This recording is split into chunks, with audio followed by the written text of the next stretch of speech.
Coming up, wild rumors coming out of Tennessee and a hot debate emerging around Georgia. It is all on the way next, right here on AT&T SEC Country Live.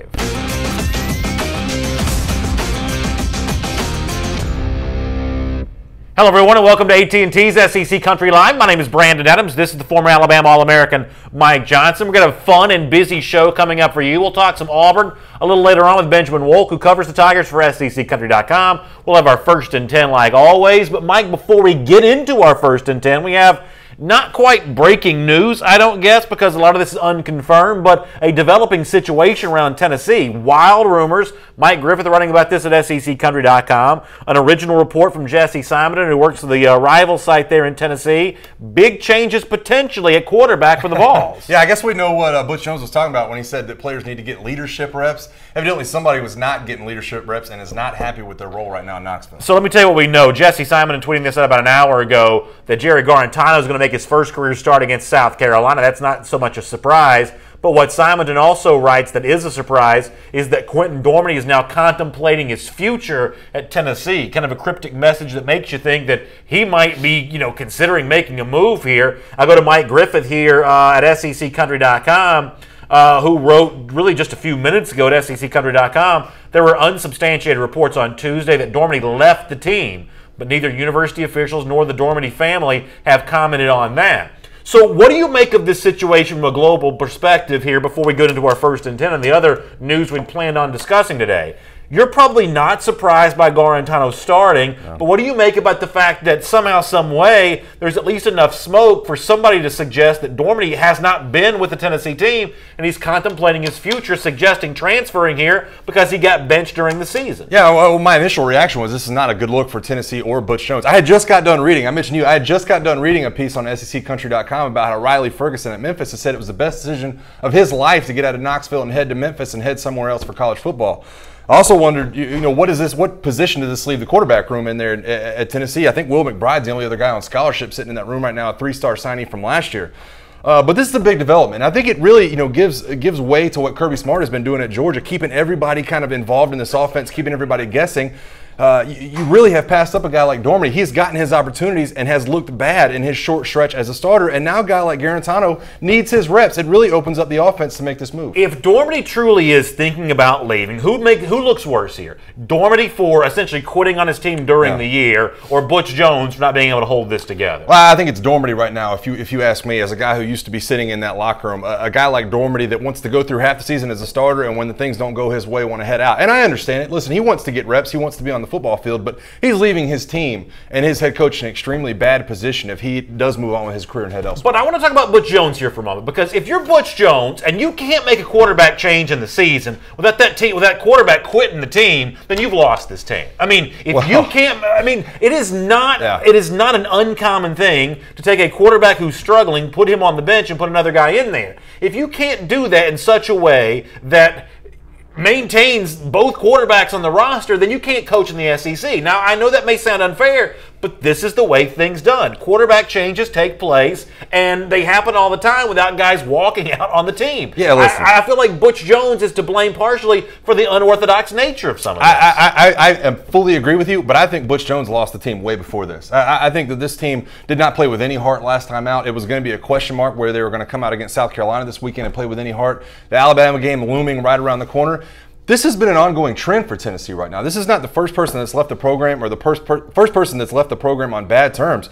Look at the quarterbacks that have gone elsewhere and have been very good. Maybe Quentin Dormady sees those guys, like I mentioned, Riley Ferguson, like Nathan Peterman, that have gone on to have successful careers elsewhere. Maybe he thinks he can be one of those guys and salvage a career that right now looks bad. 6 touchdowns, 6 interceptions this year, not even 1,000 yards passing right now for Quentin Dormady. The only really good thing he's done this year is lead the comeback against Georgia Tech. But this is a program, I'm not going to point to this and say Butch Jones looks bad on this, because to me he's looked bad all year for the handling of most of the things he's done with the team. That may be true. Let me launch through a few comments here. Jeremy Pettis says golden trash can, haha, with the laughing emojis. Jared Seeger says how many quarterbacks have transferred under his time at Tennessee. More comments coming in.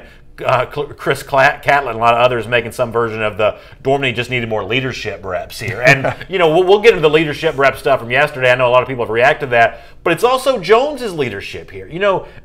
Yeah, Dormady probably leaves something to be desired from a leadership standpoint if this is the move that you're making, essentially taking your ball and going home. But as you said, not just this week, but over the course of the last few months, something about the Jones message is not working. And we saw that ridiculous video of him before the Georgia Tech game talking about how they're going to have each other's backs. I mean, that is such falling on deaf ears if a guy leaves your program just because you benched him. Coaches ought to be able to bench players without that player leaving the team. Something about the way that Butch Jones has handled this, though, has severed this relationship. Well, let's not forget that this is not set in stone. Dormady might be having second guesses as to what he's doing with his program, but he could wind up back at Tennessee this weekend. I don't want to pile on the guy that hasn't officially announced that he's gone. Fair enough. But I do think that you mentioned it. This looks bad for Butch Jones, and this just kind of falls in line with everything we thought we knew. And really, the Tennessee fan reaction to me has told the story, because everybody that I've heard from, Twitter, Facebook, people that are texting me are saying, you know what, this is a guy who's probably going to go somewhere else and be better off in another program right now. And Tennessee fans really do feel that way, that they've seen it happen where other quarterbacks leave this program and become successful elsewhere. Maybe Quentin Dormady is one of those guys. Tony Doak says they need T. Martin. I think Tony makes a pretty good point on this. Tennessee's roster is weak right now. Jones' recruiting prowess is so overrated. So much of his highly ranked classes were based on big numbers of players, not necessarily high caliber prospects. Martin is not an overrated recruiter. He's a really top-notch recruiter. Right. He's worked out in L.A. He's worked all over the place. He won a national championship Tennessee quarterback. I'm not telling you he's the perfect replacement for Butch Jones, but if you want a coach at Tennessee who makes Vols fans proud of their program again, T. Martin is the kind of guy you could do a lot worse than T. I agree. You could do a lot worse. I agree, and I've been shouting from the mountaintops that you need to bring in a proven Power 5 head coach. But we do have that blueprint from Georgia and what they've done with Kirby Smart, where Kirby Smart was very good elsewhere. He's a son of that Georgia program. He comes in and he knows the ins and the outs of the state of recruiting. He knows the ins and the outs of the boosters and the fundraisers there at Georgia. T. Martin, to me, could sit in that driver's seat as well. Maybe that is a good step for Tennessee right now. Don Hare brings up a good point. Didn't they have a running back quit midseason last year? When you think back to Jalen Hurd, this is a very similar situation. Now, as you said, we don't know. I mean, this is just a unconfirmed report at the moment, but Hurd did leave this team last year. Yeah. That was a weird situation. It does not look good to have your skill position, pecking orders, your depth charts affected by early departures 2 seasons in a row. Well, I mean, I don't know what part of the depth chart has not been affected by the way Butch Jones really has handled this team. And it's been injuries. There has been some suspensions. We announced yesterday that there's going to be some players suspended for fighting and other things. And Butch Jones is just like that guy in the memes where everything's burning behind him, and he's saying, you know what, everything's good. We're getting leadership reps, and we have 5-star hearts. That's not the case. I think Tennessee fans, for the most part, and you can answer in the comment section, are seeing right through this right now. And evidently the quarterback room is seeing the same things. Yeah, that's exactly right. All right, we got a lot more of these comments coming in. Chris Holliday says, Dormady was given a fair chance. The country saw the results. He cannot play under pressure. I'd rather have our future quarterback during these rough times. So it sounds like Chris thinks that Garantano is the quarterback of the future, but I have to agree with him the first point. I don't know what Dormady expects to have happen if you're playing ineffective football. And I'll tell you, go back and look at that Georgia game. There were throws that Dormady could have made. He had open receivers and just couldn't find his guy. I mean, Dormady has not played well enough to hold on to this job. No, he's not. And I think the reason Dormady got plugged in week 1 is because Butch Jones trusted him. He knew the offense in and out. He had been there for a couple of years, and he trusted him to make the right decisions, not throw turnovers, not throw interceptions, make the right decisions with the ball. I think that Jared Garantano gives them a little bit of upside now. We're saying, you know what, we might lose some games with Garantano in there. We might have some turnovers, but the upside seems to be a lot higher because Dormady is not delivering on what he was promised before the year. He's not leading this offense without throwing picks or throwing bad balls. He's giving the ball to the other team, and I think that makes Garantano look a lot better to that coaching staff. All right, we'll have a lot more on this throughout the show, including your comments here on AT&T's SEC Country Live. And if you're a Vols fan, you want more on this, check out Mike Griffith at the Tennessee page there at SECCountry.com. He's got a lot more on what sounds like a start for Garantano against South Carolina on Saturday and a very uncertain future for Quentin Dormady based on some of those published reports. Now, let's actually get into the 1st and 10 here with some of the news that we planned on talking about to start our show today. We're about 10 minutes away from Ben Wolk. We'll talk some Auburn with him coming up. Item number 1 on our AT&T SEC Country Live 1st and 10, though. The growing debate around the current pecking order in the SEC and some belief among some that Georgia's actually climbing the ranks here and maybe for now a bit ahead of Alabama. Take a look at Dan Walkon here, who tweeted this the other day. Now, this is not necessarily all that consequential, but Walkon says that if he had his playoff field today, he'd have Georgia ranked ahead of Alabama there 2 and 3. Now, both those teams in this theoretical field would both make the playoffs, but that's at least one writer saying Georgia ahead of Alabama. Not to be undone by that, though, is Pat Forty from Yahoo Sports, who wrote this. The Bulldogs move ahead of Alabama in the dash bracket. That's his own personal playoff ranking, and while that may seem like heresy, there's at least some logic behind it. The road victory over Notre Dame continues to look better as the Fighting Irish keep winning, and the Crimson Tide signature win against Florida State took another dent with the Seminoles now 1-3 after losing to Miami. Thus, for now, Georgia over Alabama. Do you agree with two national writers who, for the moment, have Georgia ahead of Alabama? Oh, well, you know that personally, I'm not going to agree with that right now. I think that the great thing about college football is we'll be able to see that play on the field. I do think that Pat Forty has flawed logic. You can talk about FSU and their record right now. They're a different team with DeAndre Francois in the game, and they have not had him since the end of that third quarter against Alabama. I don't want to hear what Florida State is now. They were the number 3 team in the country when Alabama beat them, and to me, that was a great win. I think they're a great football team still. 1-3, yeah, that looks ugly, especially when you look at the losses they've had, but they're going to be a good football team. They still have a good defense, and it was still a tough task for Bama to play that game. I do think that Georgia deserves more credit than they've gotten for beating Notre Dame. Notre Dame is a good football team. Notre Dame, blew the doors off North Carolina this past weekend. They've passed every other test they've needed to, and they are running the ball like no other team probably in the country right now. I do think that what is interesting about this is both of these teams are going to get a chance to face Auburn, who I don't think is getting enough credit at all. Me and you both agree on that. The head-to-head matchup, we're going to break that down a million times. This is going to be great TV for me and you. Yeah, you and me. For you and I, as this season continues, we can break down this head-to-head matchup a million times before it actually gets here, possibly in that first week of December. But for me right now, I still have Alabama ranked ahead of Georgia. I love Jeremy Pettis' comment talking about Pat Forty from Yahoo Sports. He said he's a Yahoo for sure if he thinks Georgia can touch Alabama. Jeff Hefner says the Dogs always fold when they're ranked in the top 5. Another example. A different dog team. Yeah, another example. This is not Mark Richt's Bulldogs. I'm telling you, we've been saying it since March. Mark Richt is not the leader of this team. Yeah, exactly. Somebody else is kind of making fun of the Notre Dame win for Georgia. The Dogs getting some credit for that, which goes back to what you said. I agree with you. This is not a different Georgia team. There is still a lot of football left to be played. Yeah. There's no doubt that Alabama, as a program, has proven more over the last half decade than Georgia's proven, or really full decade, going back to 2008, the first year Saban won the West there. There's no doubt this Alabama team has proven more, but in terms of the evaluation that's on the field right now, I do think a lot of people in our comment section don't give Georgia enough credit for what it's done to this point. No, I agree with you. I think it would be an interesting matchup. I think we can talk about Georgia's front seven against Jalen Hurts and this lack of passing attack a lot of people see Alabama having. I think we can talk about Jake Fromm and whether or not he would have the ability to do some of the same things he's been doing with Nick Chubb in the backfield rushing for, over 600 yards now. I think it would be a great matchup. Anybody who's saying that either one of these teams would beat the brakes off the other one is not watching football on a week in and week out basis. These are two very good front sevens. Now, what might be taking it a little bit too far is I know that one of the message boards that folks talk about Georgia on, I believe this is the 24/7 Sports message board, had a thread topic of the day that got a little bit of attention here. This is from 24/7 Sports, and one of the posters said, "This is a fan, this is not a writer, this is not anything like that." Starting to think Alabama was Kirby and not Saban. The Barstool site that covers Alabama picks that up. Then Reggie Ragland, the former Alabama linebacker, that got his attention. He says, "This is funny, LOL." Listen, I'm not telling you there's not a way to take this thing too far, and I'm not ready to say that Alabama's success was all due to Kirby Smart, but I know this is going to bother some of the Alabama fans. Your boy Kirby at Georgia, he's probably recruiting right now better than Nick Saban is at Alabama. I don't think there's any question. I don't think there's any question. He has found a way to really start to stack up these 5 stars, and he mentioned it. They were going to have to put a fence up around Georgia to get this thing rolling downhill, and right now Kirby on the recruiting trail has it rolling downhill. And I think that, listen, we've talked about this a couple of times. I love Kirby Smart. I love what he does X's and O's wise. We both predicted that he was going to be a great fit in this Georgia program all throughout the offseason.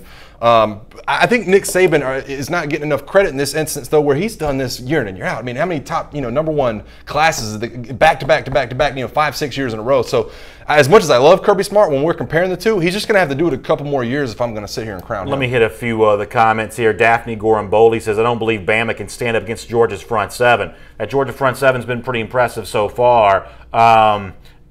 John Mason says, "No problem with the ranking. Bama behind the Dogs, roll tide." So how about that's an Alabama fan who says, "For right now, I don't mind Alabama being underneath here." This is also an Alabama fan who's probably wise enough to know that for the Tide, its true test to prove itself are going to come later on. But I know this is a sore subject with a lot of y'all. When Alabama plays these important games coming up, Jalen Hurts got to be better than he was on Saturday. I agree. I definitely think Jalen Hurts, I think the offense as a whole has to be better than they were on Saturday. The true test for both of these teams, let's be honest, I mean, there is a clear path for both these teams to get to the end of the year in November, and both of them are lining up against Auburn, who is a good football team in itself. And it's going to kind of have that round robin at the end of the year. Well, somebody will come out of the West and somebody will come out of the East. All those teams having probably played each other and will match up in the SEC championship game. I think it comes down to really individual matchups. I don't love what Jake Fromm would be able to do against Nick Saban's defense, but I don't love Jalen Hurts against the front seven of Georgia either. It would be a huge defensive battle in a lot of those opportunities. Love Travis Griffin's comment in the comment section because it references professional wrestling, which I always like, but it's also true in this case. Travis says, to be the man, you got to beat the man. Obviously saying, hey, it's one thing for me, I'm a sports talk blowhard to kind of come on here and provide the conjecture of, I think Georgia may be better than Alabama. But the truth is, this is going to be proven on the field eventually if Georgia can live up to its end of the deal and if Alabama can live up to its end of the deal. So there is an element of Georgia that cannot be crowned in this regard until it plays Alabama, beats Alabama head-to-head in the SEC championship game. But it doesn't mean it's not fun to have this conversation right now. But ultimately, Travis, a Georgia fan, is right about this.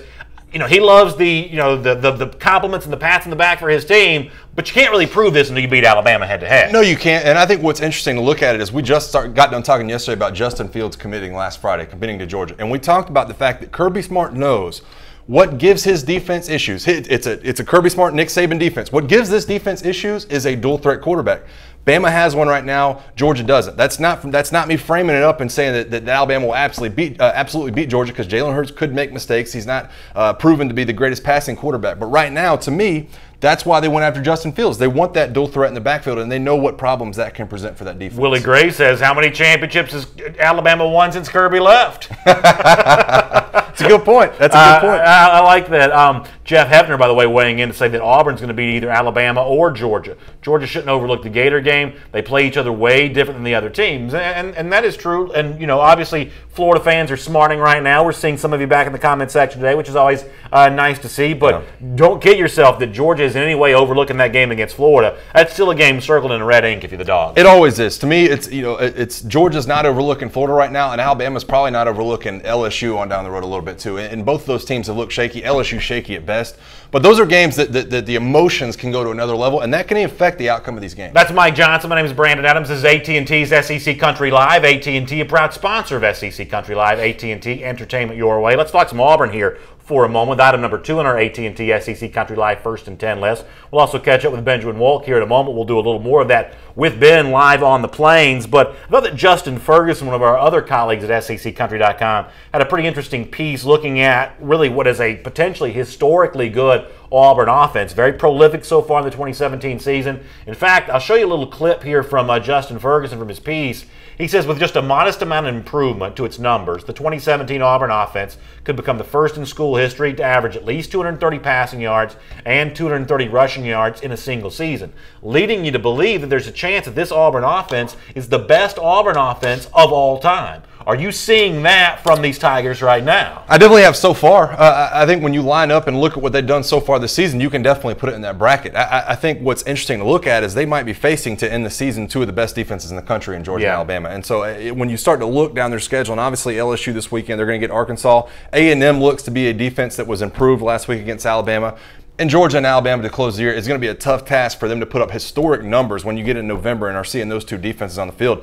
I love what they're doing right now operationally, X's and O's wise. I think Gus Malzahn and Chip Lindsey have found a way to merge philosophies. They found the right combination on the offense, and both these running backs are getting healthy. So I think it is scary the way their offense lines up against some of the defenses from around the conference. But if we're talking about historic numbers and averaging 230 yards rushing and passing, I'm just not sure they have the opportunity to get there this year. Kevin Blackman, though, in the comment section brings up an interesting point. The reason why it's working for Auburn right now is because Gus Malzahn is leaving the offense alone. And I think that Kevin may mean that somewhat snarkily, but I think it's also a pretty good point here as well that Malzahn, the CEO, for now, that experiment's working. Kevin Steele's obviously handling the defense just fine, and Chip Lindsey as the offensive coordinator getting a chance to run this thing the way that he wants to, that looks pretty good right now too. So Malzahn in the CEO role, I think for the moment that's really kind of working out. I think it is too, and I think Gus Malzahn really had to step in terms of this offense after that Clemson loss and start to put his stamp on it. I think in that Clemson loss, if you ask me,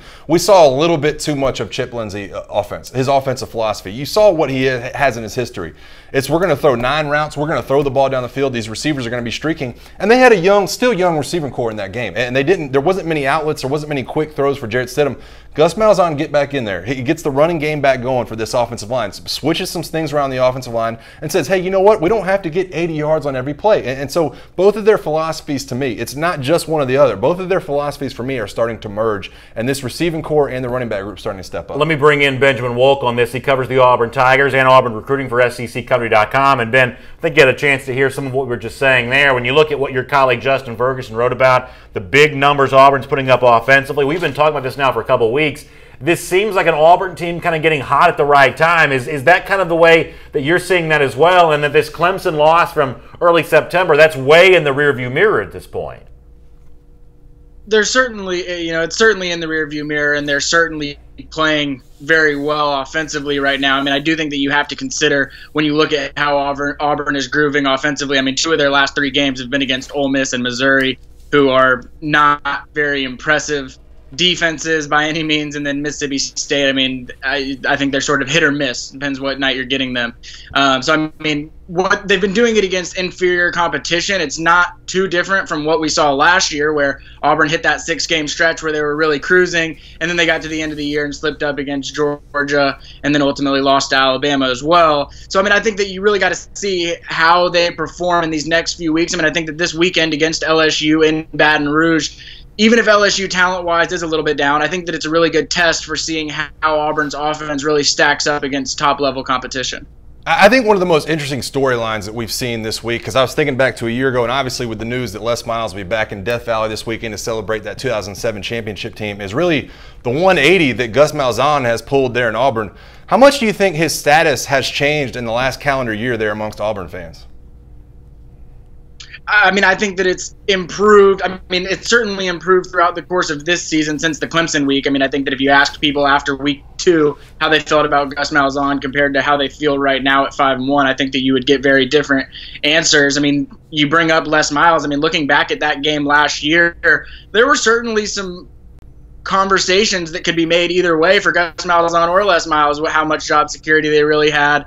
And then obviously after that game, Les Miles gets the boot, and now Gus Malzahn looks like he's really sort of tied things together and has the Auburn, on the cusp of doing something pretty special this year in the SEC. So, I mean, he's obviously come a long way from then. It'll just be interesting to see. I mean, he's lost 3 straight years to Georgia and Alabama, and ultimately I think that's what a lot of Auburn fans are going to judge him on. Ben, in our comment section, Jared Seeger says Auburn cannot win in Death Valley, and certainly it's been a tough run there. You have to go back to 1999 to find the last Auburn win there in Baton Rouge. Is that a storyline this week? I don't think the previous games have any impact on this game, but certainly I'm sure there's a lot of talk about that around the Auburn program. How is that losing streak sort of viewed there? Yeah, well, Trey Matthews just talked with reporters earlier today, and he said that it was something that was brought up to them by an assistant coach very early in the week, even at the end of last week, where they made it known, hey, Auburn doesn't have a great track record in Death Valley. And it's something that Auburn is very mindful of and they want to correct, I would say. I mean, it's something that a lot of guys on this team, they've been to Baton Rouge and they know what it's like to lose when you go to Death Valley. And Auburn's in a situation with their loss to Clemson where really everything that they want to accomplish is in front of them, but a loss to LSU would be really damaging to that. I mean, I think the big thing for Auburn this weekend, sort of like Mike brought up about Les Miles. I mean, LSU is going to be honoring Les Miles with the 2007 national championship team. I mean, I think emotions will be very high from LSU's standpoint just because they look at last year and it was the way that Auburn game ended that ultimately ended up getting Les Miles fired. So I think that there could be some serious emotions there on LSU's end. I think that Auburn just has to make sure to not let those things play a factor in whether they win or lose. Ben, I got to give some love to my big men up front. For my money this year, the most important player for Auburn has actually been Austin Golson, an offensive lineman. How big a role do you think he's played so far in this Auburn football team, just being able to switch positions and line up at any position they want him to?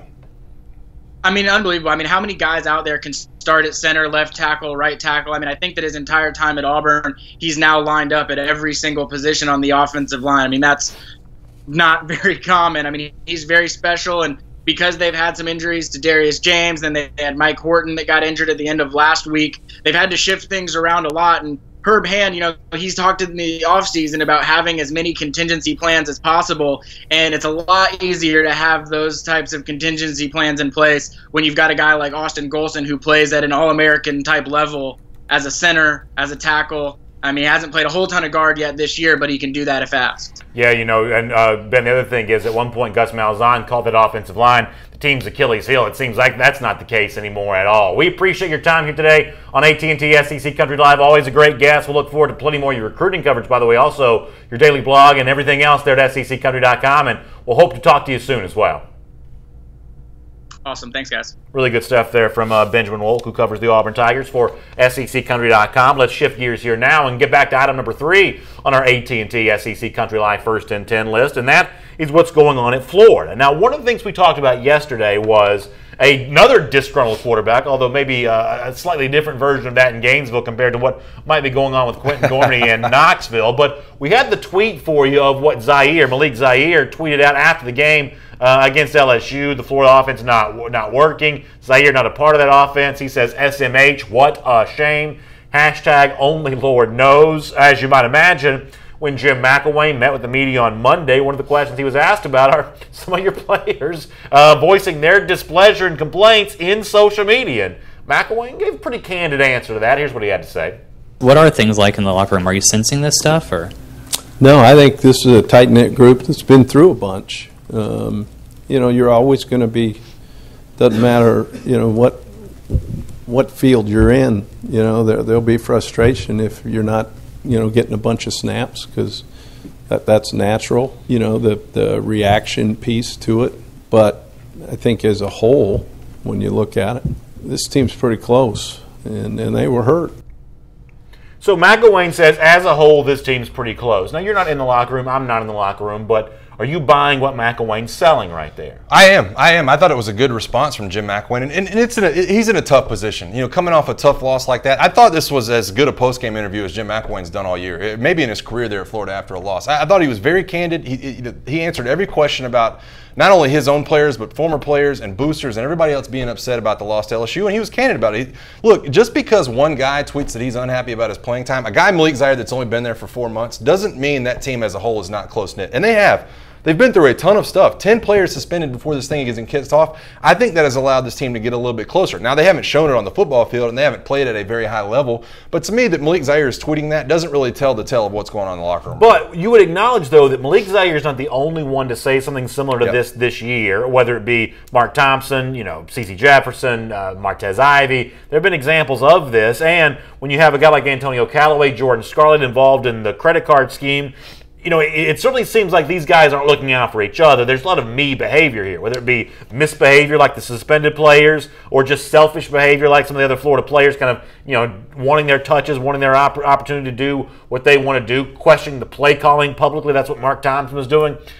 There's not a lot of sort of collective we behavior here. It seems like there is a lot of me behavior coming out of Florida. Well, maybe the we behavior is the me behavior. You know what I mean? Like maybe that's just the feel of their locker room, that they're all entitled to their opinion and they're going to give it. And I think that's what you have, the personality. We talked about it a couple times this offseason. That seems to be the personality of a lot of people involved in the Florida program.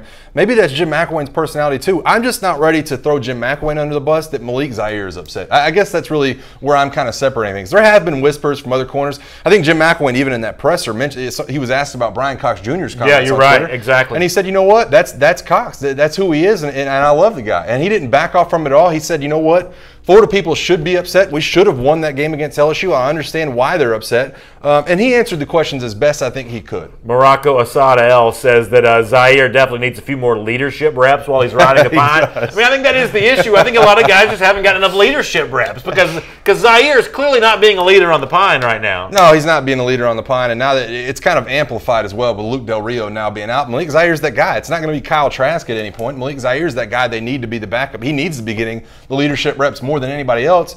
And he should be frustrated. Honestly, he should never voice that he's frustrated, but he should be frustrated that he's not on the field. This offense is not operating at a high tempo right now, and Malik Zaires the guy riding the pine. He's the backup. What does that say about him that his offense isn't doing very well? John Rosado says, we're going to find out about the Gators this upcoming weekend against the Aggies. John, I think that's absolutely true. I think Texas A&M is a better team than LSU. And I think that Aggies coming into Gainesville on Saturday is a tougher game than the LSU game was. I just think that this is not an easy task for Florida at all. I agree with you. I think if this game was being played in College Station, that I would probably pick the Aggies running away. I think they looked good. I think they started to get some things solved on that team. But the fact that this is in Gainesville, to me, makes it a much tougher game. I think that Gainesville and that Florida crowd plays a big part in what Kellen Mond is doing. Trying to go on the road and win games as a true freshman quarterback with Kellen Mond in an offense that they really base everything they're doing around that quarterback position. So I think that makes it a little bit of a unique task for him. Daniel Beard says Jim McElwain was hired to improve the offense. It's declined every year. I can't disagree with that. I love Esteban Esteves' comment. Maybe this shows my sense of humor, but he says, you can be a leader on the bench. It's called a cheerleader.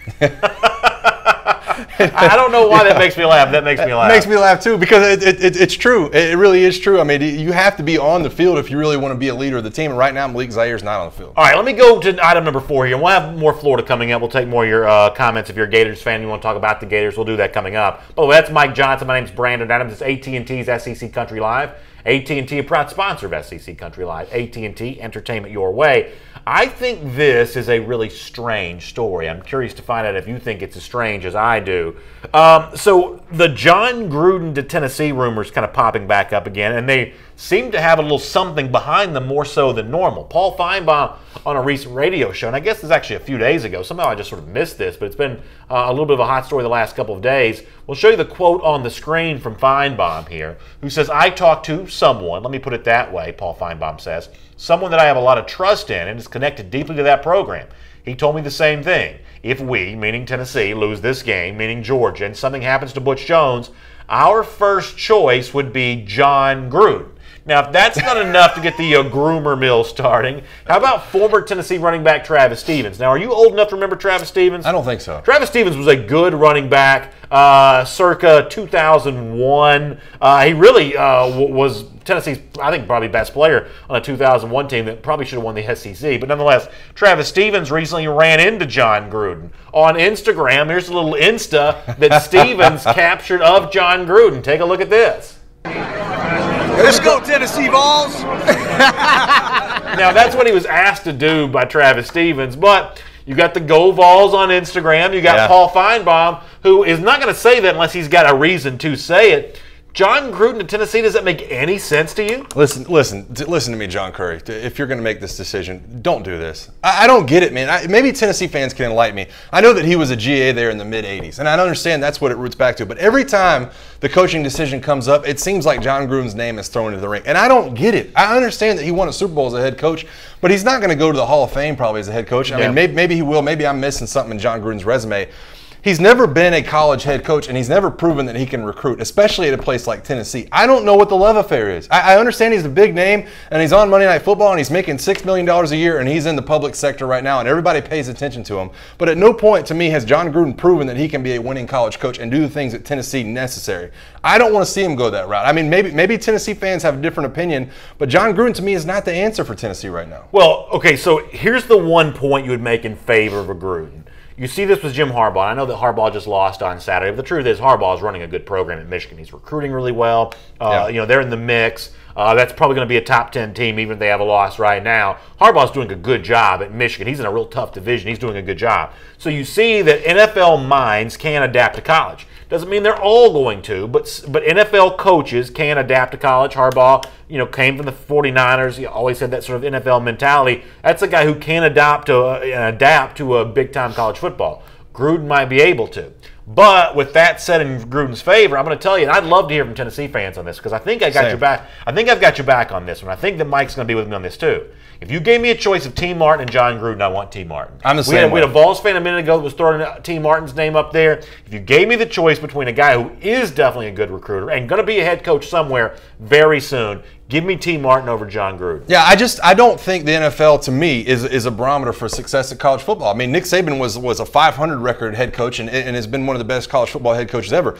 And another thing I'll point to in that favor, Jim Harbaugh was a good college head coach before he was a good NFL head coach. He was a good coach at Stanford. That's the reason he got the 49ers job. John Gruden, never really been in that. I don't know. I know that he has a very limited college coaching background. I think the highest he ever got in Division I was being a wide receiver coach somewhere. And so I understand what it is. I understand he's great X's and O's. He's somebody that you feel like can maybe be a flash in the pan and bring in some recruits here in year one.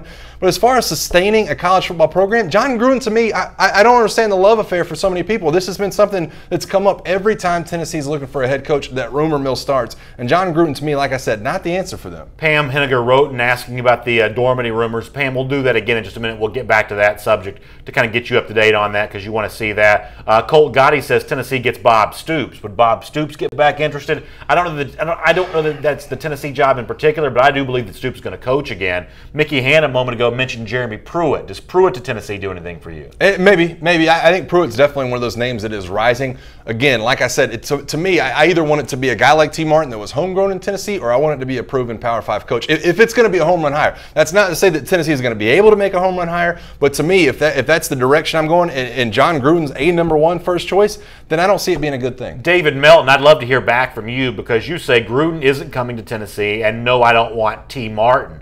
David, I'd love to hear why you don't want T. Martin and maybe who you do want, because I'm honestly curious what Vols fans think about this. Scott Templeton mentions Jim Bob Cooter, who is the Lions offensive coordinator. Yes, is that right? What is the connection to him in Tennessee other than the fact that his name could not sound more Tennessee? I know that I think Jim Bob was actually Peyton Manning's backup at Tennessee, if I'm not mistaken. Is that right? I apologize. I did not know that. I'm not a Tennessee historian by any means. I thought but Tom Helton was Tennessee. Yeah, I've heard that one too.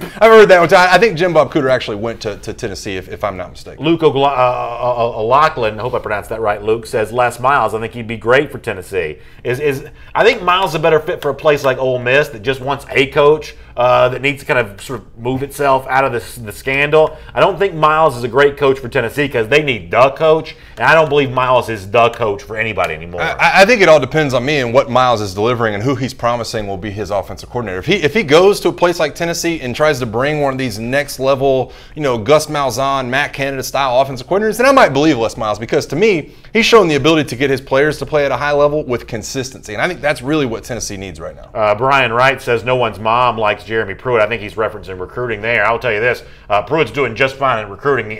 Before Kirby Smart got to Georgia, the recruiting efforts of the Dogs were greatly upgraded by Pruitt's work there. I think Pruitt's a pretty good recruiter. Yeah, absolutely. Jeremy Pruitt's been in charge of recruiting kind of that South Alabama panhandle role for Alabama for a long years and was doing it with Florida State and Georgia as well. He's been very successful. All right, let me be real quick here because we're running extraordinarily late so far today. But since people are asking in the comment section, let's do now what we did to start the show. Mike Griffin's running about this SECCountry.com. There were rumors out there about the fact that Tennessee quarterback Quentin Dormady has been away from the team. There was the Rivals report that he's quote-unquote contemplating his future here. What we seem to know as a fact is that Jared Garantano is going to start on Saturday in the game against South Carolina, but the Dormady situation is very much up in the air, and I just think it's a terrible look for all sides, Dormady and Tennessee, if he leaves this team during the middle of the year. That's the kind of chaos that a coach cannot abide. Especially a coach that's in Butch Jones' seat right now, and that seat just continues to get hotter. If you're going to tell me that Jared Garantano and Will McBride are going to be your quarterbacks on your depth chart heading into the rest of the season, then you might as well have Butch Jones walk out the door right now because they need Quentin Dormady. For all the questions you've had about Quentin Dormady and the fact that he's 6 touchdowns, 6 interceptions this year, has not played very well, they need him a part of that program. Jared Garantano has not proven by any means that he's the answer in this program either.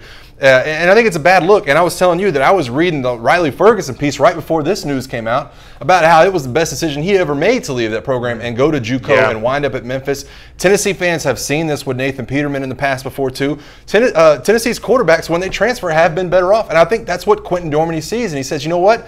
I can go somewhere and get a better opportunity and somewhere that's better for me. It's not a nail in the coffin. He has not officially left the program yet, but things are shaping up to be that way. Frank Crowder in the comment section says, let's keep it 100. Tennessee's not going to hire T. Martin. You let that guy go coach somewhere else. I mean, this is what Georgia ran into with Kirby Smart. A former player, longtime assistant, about to make the move to a head coach, and Georgia said, you know what? even if it's a somewhat controversial move to move off of Mark Richt, to move away from him, I can't let Kirby Smart go coach somewhere else. You let T. Martin go be a head coach somewhere else, Tennessee fans may greatly regret that. That's exactly what it was, and Kirby Smart's name started jumping up in the conversation for South Carolina head coach. And I guarantee you that T. Martin will be a head coach. If not this coming year, the year after that, T. Martin will get a head coaching job. And Tennessee fans, the last thing you want to do, especially if you're John Curry right now and you just got this AD job, you don't want to look back a year or two from now and say, man, T. Martin, Hall of Fame college head coach, and we didn't bring him in when we should have. All right, we've got a lot more comments coming on this. We've actually got more Tennessee coming up. I know a lot of Tennessee fans want to weigh in on this. Let me lighten the mood here for a moment, do item number 5 on our AT&T SEC Country Live First and 10 list. One of the things we talked about yesterday was Nick Saban's rant against the media. And this was especially good, I thought, because, man, there's a real growl in Saban's voice here. Does not like nice things being said about his team. In fact, he made a pretty provocative comparison. Here's Saban from Saturday night. I'm trying to get our players to listen to me instead of listening to you guys.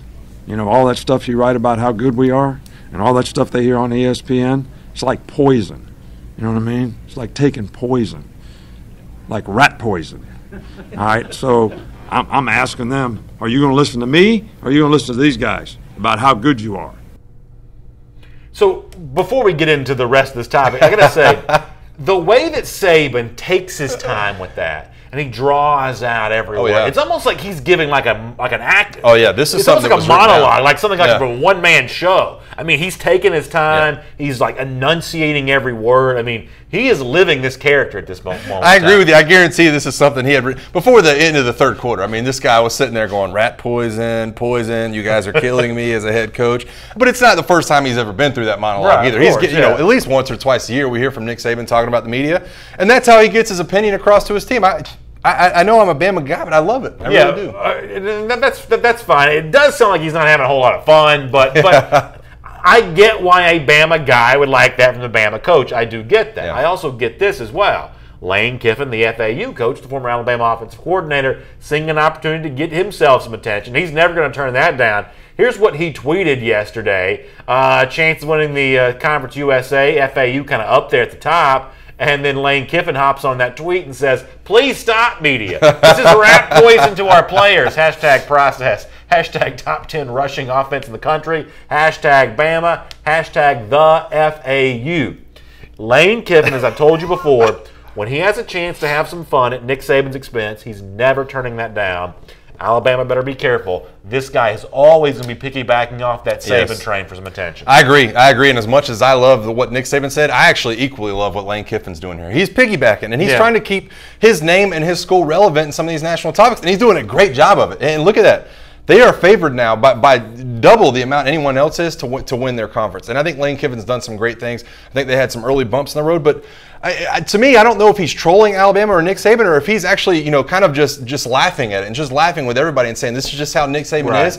And maybe this is the process to go. These are two guys with completely different coaching strategies, and I think that I think it's funny that Lane Kiffin can kind of point to this and just kind of laugh along. I do not believe that Lane Kiffin is a rival to Nick Saban, because I don't think that Lane Kiffin's ever going to be head coach again at the kind of place that could beat Nick Saban. I think that Kiffin could be another really good offensive coordinator for somebody else, but he's never going to be a major head coach again. He's just not. I think there's just too much that's happened there for that to happen. But I do think that Kiffin provides the blueprint for how people should compete against Alabama.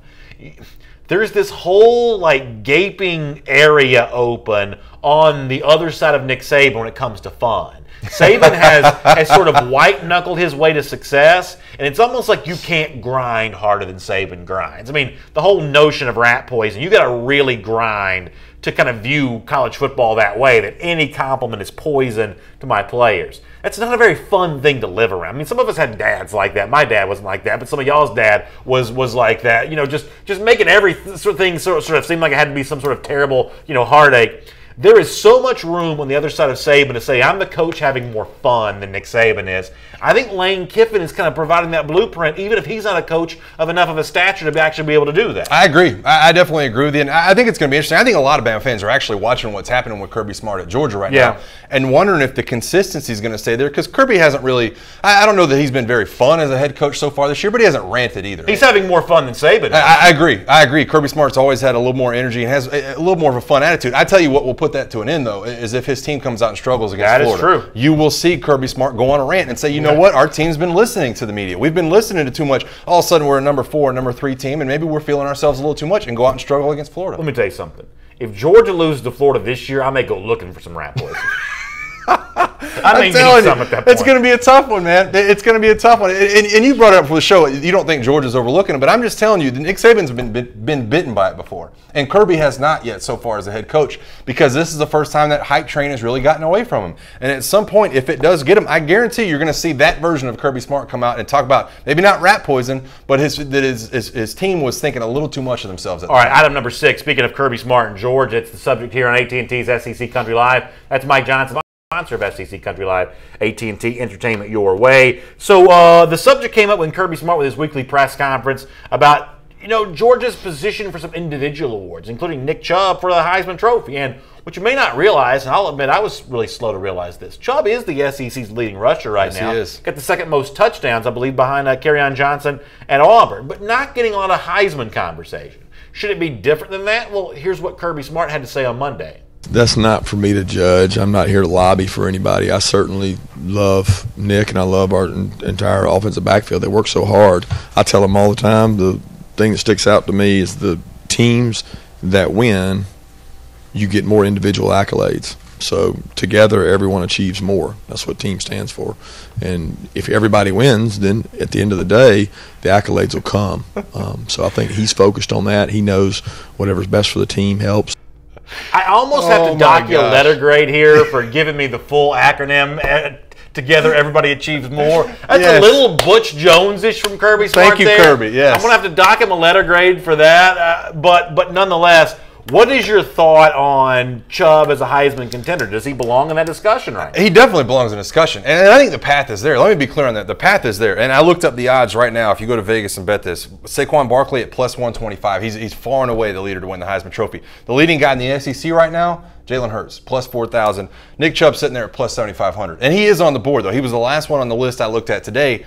I think the path is there, though. If Georgia is able to go undefeated, get into that SEC championship game, and Chubb rushes for 100 against an Alabama defense that might deal with some things by then, I don't see how you don't give it to Nick Chubb. This is a guy who's going to be probably in the 1,500-yard category at that point, and a ton of touchdowns, and a team that's headed to the college football playoff. I think it would be between Nick Chubb and Saquon Barkley at that point. I think the path is there. He definitely deserves to be in the conversation, and the path to me is all laid out in front of him. Yeah, no, I think that's true. I mean, he is definitely a candidate for that sort of best player on the best team type. Right, yeah. Now, right now, we don't know if Georgia is the best team, but if Georgia could do that, he sort of feels like that best player on the best team type candidate. But what he does not feel like is when Derrick Henry won this thing in 2015, getting like 45 carries a game in the second half of the season. Chubb's not going to get that kind of carries. I mean, right now, on my show, Dog Nation Daily this morning, I said it this way. The reason why Chubb is probably not going to win the Heisman Trophy is a great thing for Georgia fans, because Georgia's got too many good running backs. DeAndre Swift's getting touches. Sonny Michel's getting touches. You had 4 different dog backs score touchdowns on Saturday. The thing that hurts Chubb the most is the guys he's sharing carries with at the moment. I agree with you. And Sonny Michel, I think, you mentioned Nick Chubb is leading the SEC in rushing yards. Sonny Michel, I think, is maybe at 10, maybe at 9 or 10. He's in the top 10 in rushing yards as well. And that's how the season has shaped up for Georgia. I mean, you're not going to get away from that game plan for Georgia. I will say this. When Mark Ingram won the Heisman in 2009, when we won the championship that year, Trent Richardson was his backup and was rushing for a ton of yards as well. So I think it can be done. To me, what really takes away from Nick Chubb, and the reason he hasn't gotten as much hype, is because everybody in the SEC that looks at Georgia has been very focused on that front seven and on that quarterback battle. Yeah. And everybody's been talking about Jacob Eason and Jake Fromm. And Nick Chubb, it's just kind of like, yeah, he's leading the SEC in rushing yards.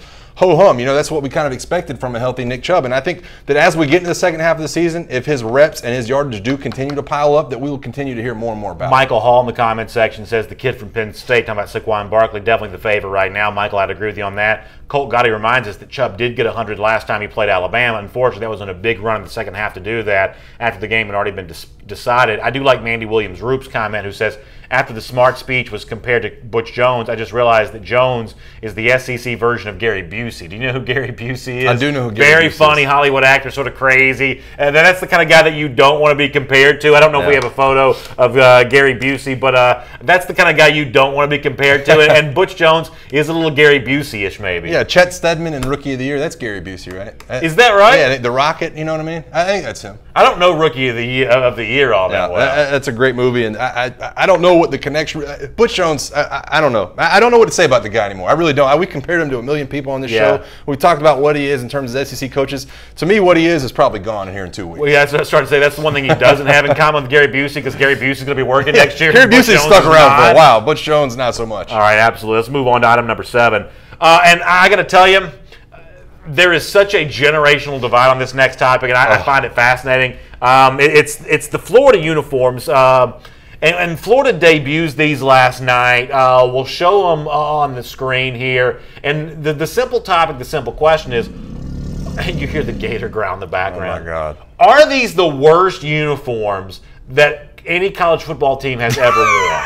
And I know that people are going to say I'm biased and I got like an ulterior motive, and be that as it may. I'm not. To me, what this looks like is, do you remember when you were a kid and like in preschool, you had a play and like the popular kids get the good roles and you got stuck having to play a tree? This looks like a kid who like got stuck playing the tree in his like his elementary or preschool class play. That's what this looks like. This looks like Greedo, that character from Star Wars that Han Solo shot. Like, what is going on with these uniforms? I'm underlining my thoughts on this right now. Can you see this? I've got nothing. Yeah. I've got absolutely nothing written down on my page, because what is that? I'm not a bias guy. I'm not the Georgia guy sitting right here. When I texted you this last night, I have no idea. That is the ugliest uniform, and it's like green and the black helmets. I can't believe that anybody, and we've heard from people that really like these uniforms. I can't believe anybody would actually like them. One of our producers, Michael, he likes these uniforms, and terrible. Now you got to realize that Michael's a Maryland grad, and in any competition for like ugliest uniforms of all time, Maryland's got like 3 of the top 5. So maybe he's just like into ugly uniforms. But we have a lot of young people that watch our show every day. Do young people like these? Am I just 1,000 years old? Well, the bigger question is, do Gators fans like these? Is this something Gators fans can be like, yeah, we're going to wear these uniforms on the field and we're going to play really well? I understand why teams do this. I understand the alternate uniforms. You can bring in recruits. It looks really cool. You know, it's branding and all that. This is so bad, in my opinion. I don't know how you cover this up and make this look good. These are the worst uniforms that I think I've ever seen. Next to some of the ones that Maryland has worn, these are the worst uniforms I've seen on college football. Kevin Grubb says, I think they're okay. Nate Gettleman, who works with us, one of our producers, says they look like a bad minor league baseball team. That's what they kind of look like. Do. You know, like these minor league baseball teams just sort of wear whatever. That's kind of what they do. It does look like something to me that you would see in like Pee Wee football, where the teams would be like, let's do something cool and put our little 6-year-olds out there in like a Gator jersey, and we'll put scales on it. It's something you would see in Little League. Never in my mind, in a million years, a team like Florida, a team that's storied in college football, did I think they'd have scales on their jerseys. Can I see it one more time? Because am I right to make this comparison? To me, they feel like, and you got to be a certain age to know what I'm talking about here. They also sort of feel like the worst Ed Hardy shirt you ever saw. I mean, like you remember like back in the day, when you're going out to the club, you put the Ed Hardy T-shirt on. These sort of feel like the worst Ed Hardy T-shirt you ever had. And stuff. Some of affliction type of thing. It's so bad. I don't even know what fashion is anymore. I've never been in the fashion game, and I've never been about the alternate uniforms. God knows I wore 2 different uniforms home and away. Awful. I can't wrap my head around the fact that they're actually pulling this. Like, I don't know who submitted this and was like, these are the uniform designs we're going to go with, and somebody was like, oh, great idea, we're going to wear these. What happened? Yeah. It's terrible to me. Well, we are so late, but let me squeeze in a couple quick points on this. I don't want to hear from anybody who says, hey, this helps with recruiting. What you just said is the most important thing to remember. The team that never changes its uniform gets every recruit every single year. So you can't tell me this helps with recruiting when Alabama's wearing crimson and white every single game and has never changed its uniform, and they have the #1 class every year. Those two opinions cannot be true at the same time. Not only that, but when you do go out and play bad, when you do go out and have a bad game and you're down by a couple touchdowns, that makes these uniforms look even worse. I mean, it's one thing to go out there and dominate your opponent and pull away from 2 touchdowns and say, yeah, we wore ugly uniforms and still won. When you're losing wearing those uniforms, you look 3 times as bad. That's true. Kathy Witten also says it looks more like a Halloween costume than a football uniform. Kathy, I think you're right about that. And here's the last thing. And Florida fans, you can decide if this is a compliment or not. There ain't but one team in the SEC that ever wear anything like this, and it's Florida. Yeah. Florida's the only team that even dream of doing this. And y'all can decide for yourself if that's a compliment or not, but Florida's the only school that even contemplate this. I don't even agree with that, because to me, I honestly thought Florida was kind of, as a program, just nationally, reputation-wise, I thought they would be above something like this. I mean, the throwbacks they've worn with the F on their helmet, I absolutely love those. They continue to go that route. I never thought I'd see this. But they wore one Georgia game one year. Of course, they won by 3 touchdowns, so I guess they had the last laugh. But one Georgia game one year, they had like one sleeve different than the rest of the uniform. Yeah. Florida's sneaky Florida is sneaky tacky when it comes to stuff like this. Well, I wouldn't say that they're the only team in the SEC that I would think would do this, because we've seen some tackiness come out, but I wouldn't expect it to come from Florida. Yeah, a lot of funny comments coming in the comment section. Let me go on to item number 8 on our AT&T SEC Country Live 1st and 10. And we've actually talked a good bit of Tennessee today because of the rumors out there about Quentin Dormady and what his future might be in Tennessee. The thought that he's contemplating leaving the team, Jared Garantano becoming the starter, I guess, this week for South Carolina, which all kind of points back to something that Butch Jones said yesterday. And at the time, I thought that other people were making more of this. I didn't think this was like one of the all-time Butchisms, but apparently it is because people are still talking about it. Here's what Butch Jones had to say when the question came up of the reps and how they're being split in practice, meaning the practice repetitions between Quentin Dormady, who may be leaving, and Jared Garantano, who's probably starting on Saturday. And Butch Jones put the idea of a rep an entirely different spin on that notion. Here's Jones. Well, the way we've always, handled that situation is, the number one gets the bulk of the reps, but number two gets a lot of reps as well. And the reps are probably 60-40. So there's a lot that goes into that. I think it's also having a system, but like I told our quarterbacks, you don't have to get a physical rep to get a rep. You can get a leadership rep by having all the wideouts stand around you and going over your progression and going over what you're thinking. You can get a mental rep. So I have to admit something, and lest y'all ever think I'm smart or cool or anything else. When I first heard about this yesterday, when I read it on Twitter, the thing that I thought Butch Jones was talking about was reputation. That some players have a reputation for being physical and some players have a reputation for being a leader. That's what I thought it was about, so maybe that's why I didn't make such a big deal about this yesterday. I honestly didn't understand why people were making such a big fuss about this. But then when I had a chance to go and listen to the press conference, and you realize he's talking about repetitions at practice, and that a leadership rep is the same thing as a actual physical rep out there practicing, maybe that's why Dormady's considering leaving, because Butch Jones told him, hey, let Dormady have the real reps, you go over there and get some leadership reps. Maybe that is enough to make a guy want to leave the team. Yeah, and he's talking about mental reps. He's talking about standing behind the quarterback and seeing what his reads are. If you're Quentin Dormady standing behind Jared Garantano, you're getting the reads. You're seeing what he's seeing. You're thinking, okay, I would have thrown it here. I would have thrown it right then. I don't understand why Butch Jones has to come up with new words for things like this. He's got to call them, 5-star hearts instead of saying guys have good character. He's got to call them champions of life instead of saying, you know what, they're good in the community and stuff like that. Why does he have to come up with these weird words for everything? Just call it a mental rep and move on. Every coach in the history of time has called it a mental rep. Right. Yeah, we have Butch Jones trying to reinvent things and make him sound really good while he's on the hot seat, and he's going to call it a leadership rep. It carries no weight to me. I don't understand why he does it. Butch Jones' biggest fault, and I just realized this. I think this is actually pretty smart for a change. Butch Jones' biggest fault is he thinks that if he says things a certain way, that reality all of a sudden becomes that way. Right. That somehow that he can say, hey, the 2016 season wasn't a disappointment because we're champions of live.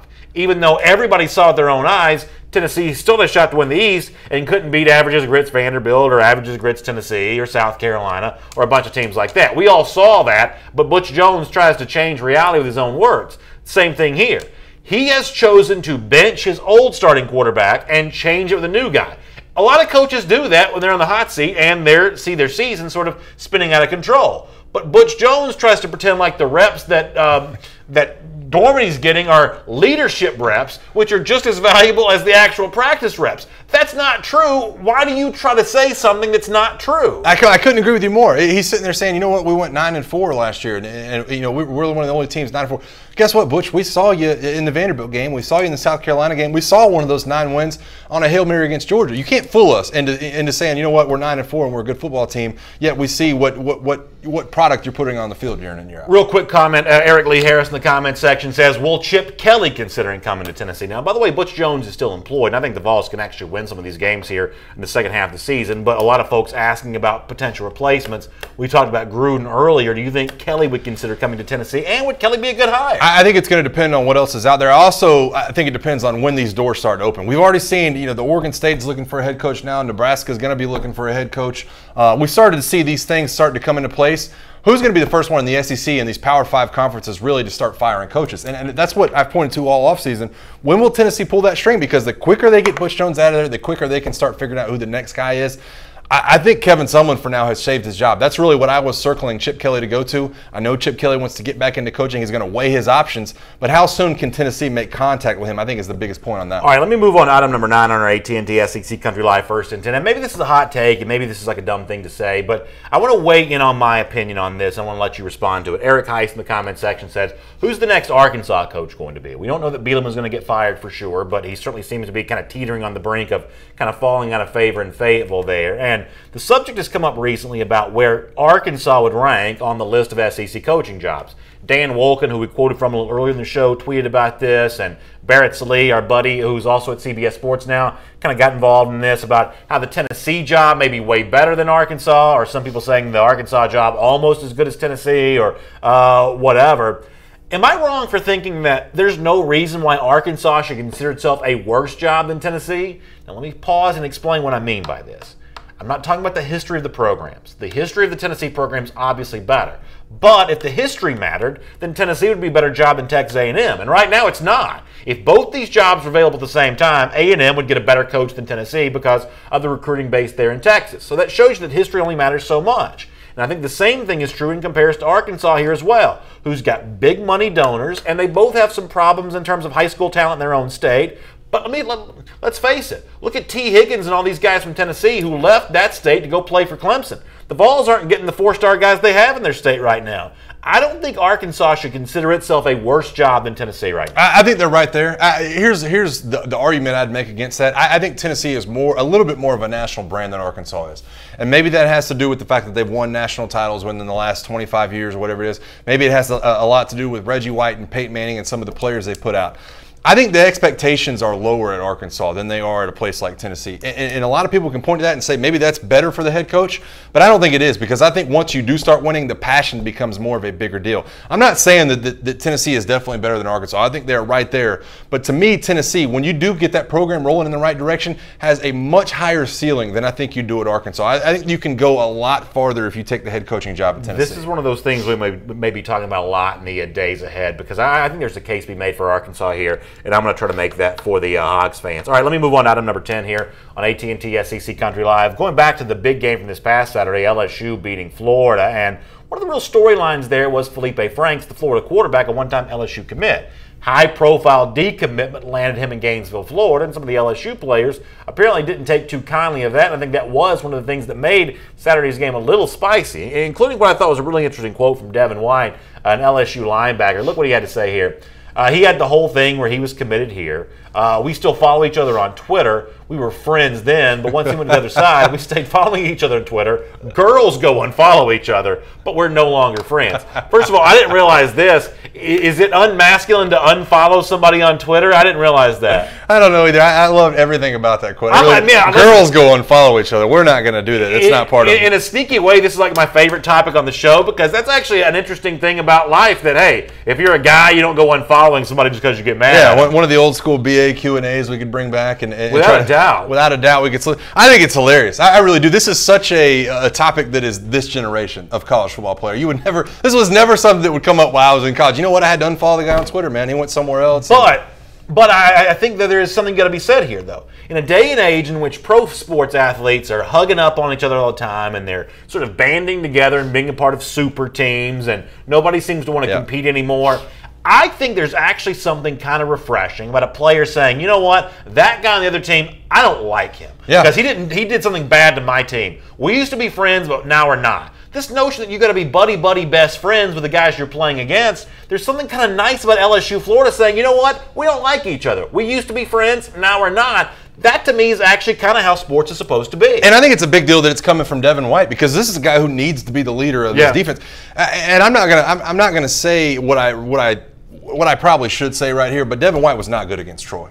He was not good against Troy. Okay. And he's supposed to be the leader of that defense. Arden Key as well. Neither one of those guys have done anything in the first part of the year. So for him to come out, try to take on the face of this defense and be the face of LSU as a defense and go talk to Ed Orgeron and say, you know what, I want to be the leader, and play as well as he did against Florida last week, I was really proud of the product that guy put on the field. Felipe Franks or no Felipe Franks, Twitter or no Twitter, I was proud of what Devin White did. Kevin Grubb says, "Aw, he didn't go play quarterback in Baton Rouge, so he ain't your friend." Aw.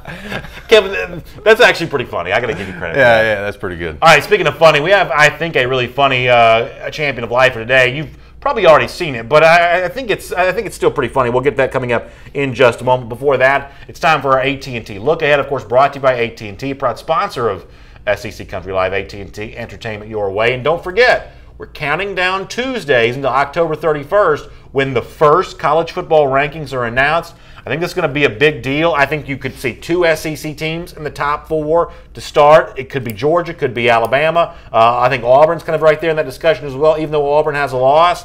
And kind of how Auburn kind of ranks in this list of one-loss teams is really interesting.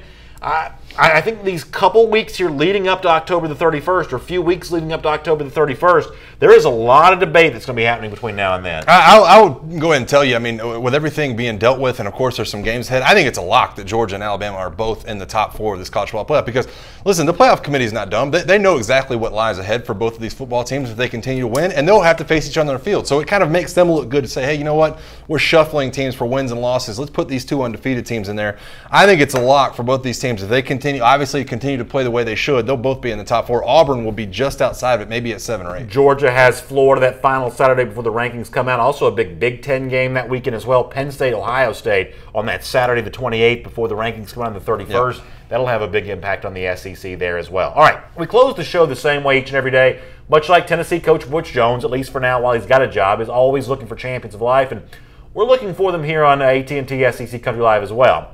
This is probably one that probably rings a little close to our hearts and a little true for us. Take a look here at Jay Feely doing a game on the CBS Sports Network. That's the analyst. The field goal here, wide to the right. Feely in the broadcast booth, not quite how he saw it. You may have seen this already, but take a look. Big kick for him. 6 of 7 on the year is Paulie Fricano. Fricano is 6 of 8 now. Off the crossbar. He just barely had enough, but he knocked it through, Ben. Gets him even. That's a big kick for Paulie Fricano. So makes this worse is he takes them to break. A lot of times the color analyst will take the broadcast to break. You hear the CBS music playing in the back. And to have it that wrong and not have any opportunity for correction, if you're watching at home, you're like, I can't figure out who's drunk, me or this guy. Like, what is going on here? Like, how do we miss this? What's funny is, don't you feel like the play-by-play guy probably was so lost for words that Feely was like, I'll just take this thing right on the break. I'll take it from here. Don't worry about it. Evidently, that guy can't talk. And here's the thing you got to understand. Like, I've done these high school games before. Right. Occasionally, something will happen on the field, and you're like, I have no idea what just happened. I don't know what that penalty is. I don't know why they're marching back. I don't know what's going on. And you got nobody to help because you're the play-by-play man. You're the guy. You're the guy. So this is probably a little easier to do than you might realize. But how did you think it hit the crossbar? The thing missed the goal by 20 feet. Yeah, and you and I have both been a part of these. I mean, there's monitors all over the place up in the booth. I mean, just look down and see what I don't know. I had a loss for words. I would love to hear his explanation. Speaking of losses for words, we need to stop talking right now. We're late. But thanks for being here with us today on AT&T SEC Country Live. Subscribe to the podcast on iTunes. Share the show with your friends on Facebook. We're back at 3 p.m. Eastern Time tomorrow for another episode of AT&T SEC Country Live.